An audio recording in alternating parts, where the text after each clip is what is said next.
Hello, wonderful people. Welcome back, or I guess welcome to the college, depending on whether you're a returning student or a new student. My name is Jack Vine, and I'm the Student Experience and Retention Officer here at the Plymouth College of Art. We're really looking forward to seeing you guys join us soon, and hopefully you're looking forward to joining us as well.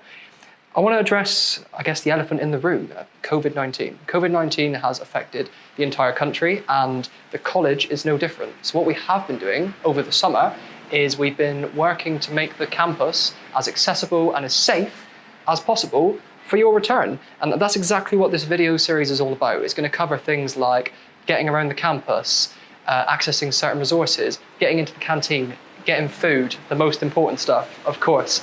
And yeah, obviously what I want to say as well is I'm not wearing a mask right now, and that is purely because me and my colleague Sarah, who have filmed this series, we did this during a very empty campus, and we did that so you could hear us better. But when you guys are on campus, you'll be advised to wear a mask.